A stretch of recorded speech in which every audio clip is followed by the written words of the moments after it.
When you think about an event like this and talk about the future of black women in Hollywood, there's so much to say about a young woman like Dominique Thorne. I couldn't agree more, Ryan. I couldn't agree more. That sounded so scripted, I don't even lie. I've got more sauce than that, I promise you. When I worked with Dominique and Judas in The Black Messiah, it was her confidence and her steel that pulled my eye towards her. Her natural ability of showing complex depth and using her skill to show all that is happening inside with a simple line or a simple look. How an artist makes me feel is important to me, but also notice how they make me act on that feeling. Dominique makes me want to ask more questions. She makes me want to know more. She makes me want to lean in. And off screen, her openness and humility shines through. The minute I met her, I knew she was only going to rise and rise. Yeah, because of her talent, but mostly because of the integrity of her character. Brave enough to say I don't know, and courageous enough to listen to her own voice inside.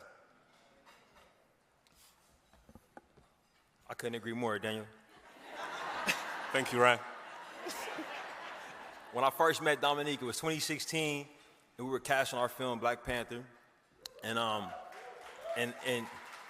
she was young. I think she was like still in school at Cornell, and she blew us away. She got very far in the process, even to a chemistry read with the great Chadwick Boseman. But it ended up not working out. We went in a different direction, and I was crushed that I wouldn't get to work with her on that project. But she was so good and so young, I thought that maybe one day our paths would cross again. Didn't have to wait long. Our company Proximity produced a film called Judas and the Black Messiah. And our incredible director, Shaka King, said, hey, I got this tape for this woman, for this part of Julie Harmon. I really want to cast her. And I said, all right, let's take a look at the link. And she was supposed to be this kind of bruiser. She was a muscle for that chapter of the Panthers. And I opened up the link, and boom, there's Dominique. I was so excited. Ended up getting a chance to work with her on that.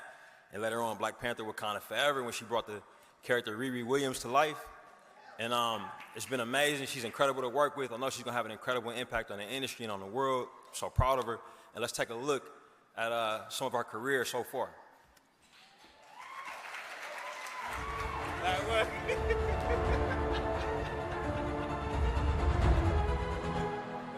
Where did my journey as a black woman in Hollywood begin? I think my journey begins on the streets of Brooklyn Heights with my mom. She was a babysitter in that neighborhood, and she would always tell me, pay attention to the stark contrast between where we are and where you live, but that this is a possibility for you too. Any dream that is being realized now is a product of her opening my mind up in that way.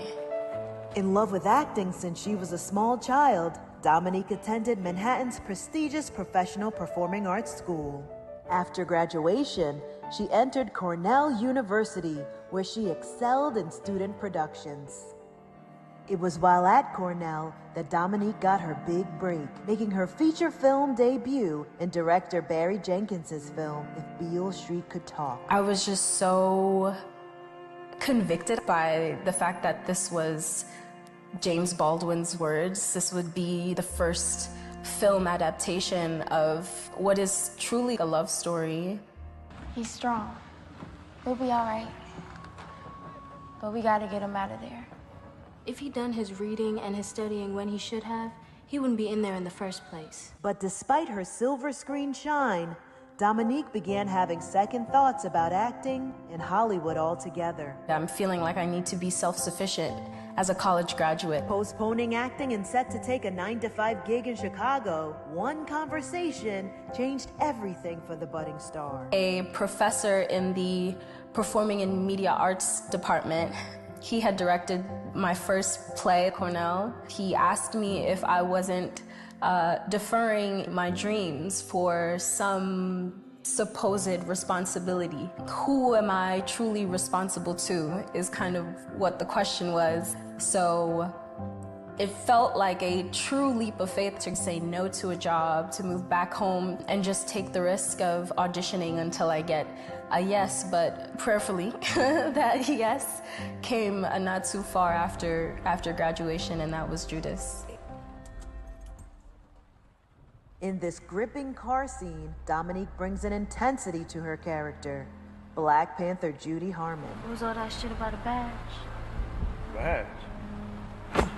You say you hotwired the shit, so do it again.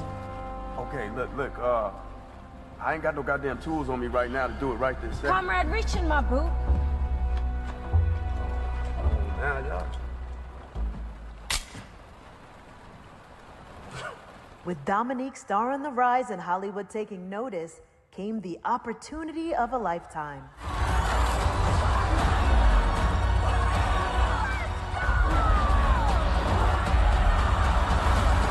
How brilliant of an opportunity it could be to have representation in this way, to present the truth of a young Black female experience in this setting, at this scale, with these resources. But I think the prevailing feeling for me was to trust and believe that anywhere I am is because I'm meant to or equipped to be there. You can come to Wakanda, conscious or unconscious. You need to be conscious of the way that you look. Walking around here with that ash on your head.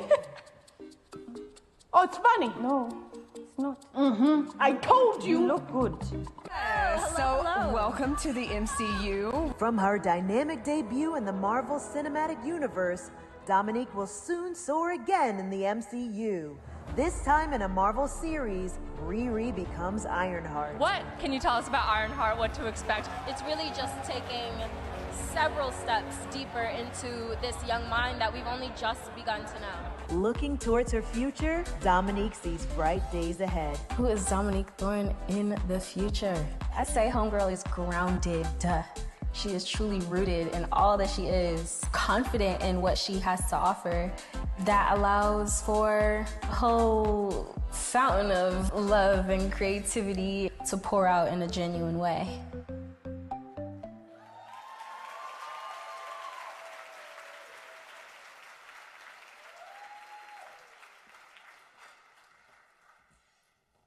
We're extremely proud to present the 2023 Essence Black Women in Hollywood Award.